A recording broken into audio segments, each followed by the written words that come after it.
सभी भक्तों को मेरा प्रणाम।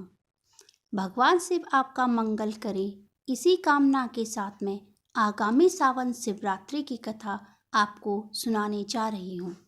हिंदू कैलेंडर के अनुसार यह सावन शिवरात्रि का व्रत कृष्ण पक्ष के दौरान चतुर्दशी तिथि को रखा जाएगा।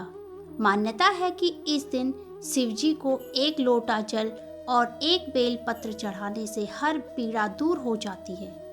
पौराणिक कथा के अनुसार वाराणसी के जंगल में एक शिकारी रहता था। वह शिकारी अपने परिवार का पेट जंगल में जानवरों का शिकार करके भरता था।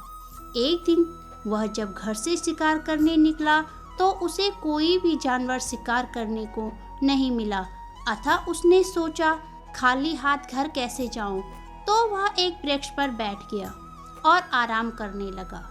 जब दूसरे दिन का ब्रह्म मुहूर्त आया तो शिकारी की आंख खुली।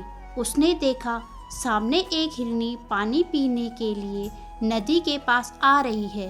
शिकारी ने जैसे ही निशाना साधा तो हिरनी ने उसे देख लिया और उसका निशाना चूक गया।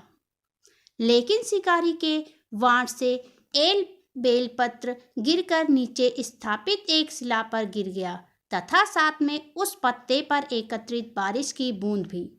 इस प्रकार शिकारी के द्वारा अनजाने में शिव के पहले पहर की पूजा हो गई, क्योंकि वह वृक्ष कोई साधारण वृक्ष नहीं बल्कि बेलपत्र का वृक्ष था जिसमें शिकारी बैठा था, और वह कोई साधारण शिला नहीं थी बल्कि शिवलिंग था।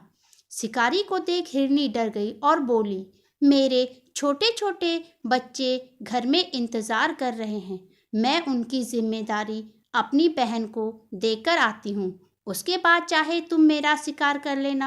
शिकारी को दया आ गई, उसने हिरनी को जाने दिया।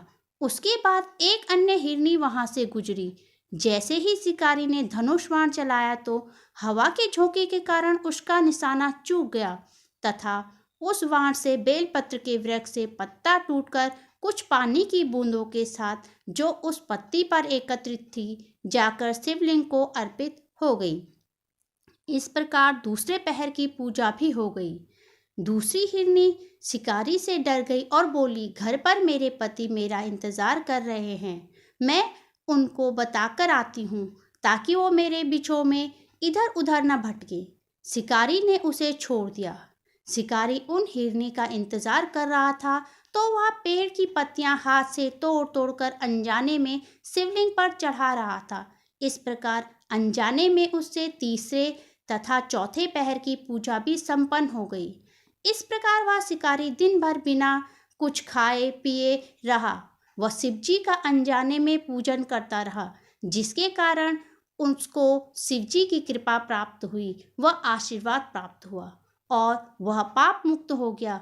उसके बाद हिरनी लौट कर आई, पर तब तक शिकारी का मन बदल चुका था। उस पर शिवजी की कृपा हो चुकी थी, क्योंकि संयोगवश जिस दिन वह पूरे दिन भूखा था वह शिवरात्रि का दिन था। इस प्रकार शिवजी ने उसे दर्शन देकर बोले, त्रेता युग में भगवान राम उनके घर आएंगे और वह जन्म मरण के इस बंधन से मुक्त हो जाएगा। सावन शिवरात्रि का व्रत सुख और सौभाग्य प्रदान करता है। जिस प्रकार भगवान शिवजी ने शिकारी पर अपनी कृपा दिखाई, आप सभी सुनने वालों पर भी शिव की कृपा बनी रहे। यदि आपको मेरे द्वारा सुनाई गई कथा अच्छी लगी हो तो प्लीज़ मेरे चैनल को सब्सक्राइब कर लीजिए।